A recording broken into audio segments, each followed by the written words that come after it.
दुर्गा सप्तशती कीलक। ओम चंडिका देवी को नमस्कार है। मार्कंडेय जी कहते हैं, विशुद्ध ज्ञान ही जिनका शरीर है, तीनों वेद ही जिनके दिव्य नेत्र हैं, जो कल्याण प्राप्ति के हेतु हैं तथा अपने मस्तक पर अर्धचंद्र का मुकुट धारण करते हैं, उन भगवान शिव को नमस्कार है। मंत्रों का जो अभी कीलक है अर्थात मंत्रों की सिद्धि में विघ्न उपस्थित करने वाले साप रूपी कीलक का जो निवारण करने वाला है, उस सप्तशती स्तोत्र को संपूर्ण रूप से जानना चाहिए। यद्यपि सप्तशती के अतिरिक्त अन्य मंत्रों के जप में भी जो निरंतर लगा रहता है वह भी कल्याण का भागी होता है। उसके भी उच्चाटन आदि कर्म सिद्ध होते हैं तथा उससे भी समस्त दुर्लभ वस्तुओं की प्राप्ति होती है।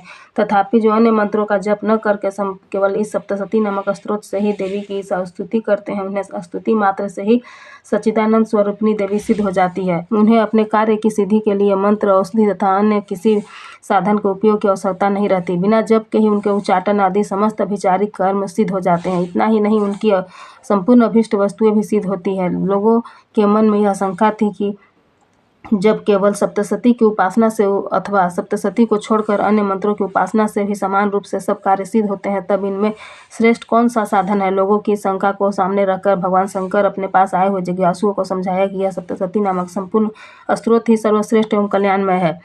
तदनंतर भगवती चंडिका के सप्तशती नामक स्तोत्र को महादेवी जी ने गुप्त कर दिया। सप्तशती के पाठ से जो पुण्य प्राप्त होता है उसकी कभी समाप्ति नहीं होती, किंतु अन्य मंत्रों के जप जन्य पुण्य की समाप्ति हो जाती है। अतः भगवान शिव ने अन्य मंत्रों की अपेक्षा जो सप्तशती की श्रेष्ठता का निर्णय किया उसे यथार्थ ही जानना चाहिए।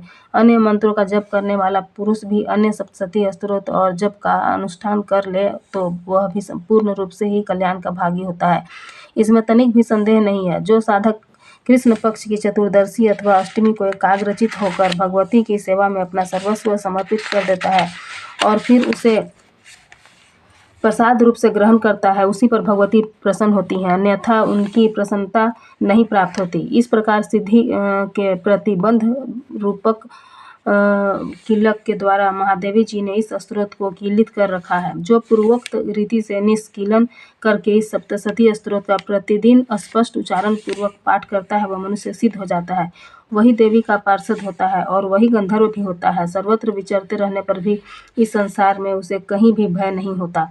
वह अपमृत्यु के वश में नहीं पड़ता तथा देह त्यागने के अनंतर मोक्ष प्राप्त कर लेता है। अतः कीलन को जानकर उसका परिहार करके ही सप्तशती का पाठ आरंभ करे। जो ऐसा नहीं करता उसका नाश हो जाता है। इसलिए कीलक और निष्कीलन का ज्ञान प्राप्त करने पर ही यह स्तोत्र निर्दोष होता है और विद्वान पुरुष इस निर्दोष स्तोत्र का ही पाठ आरंभ करते हैं। स्त्रियों में जो कुछ भी सौभाग्य आदि दृष्टिगोचर होता है वह सब देवी के प्रसाद का ही फल है।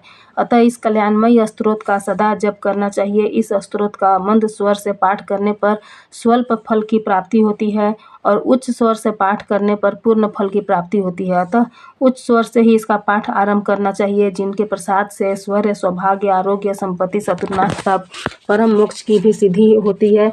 उस कल्याणमयी जगदम्बा की स्तुति मनुष्य क्यों नहीं करते। कीलक समाप्त।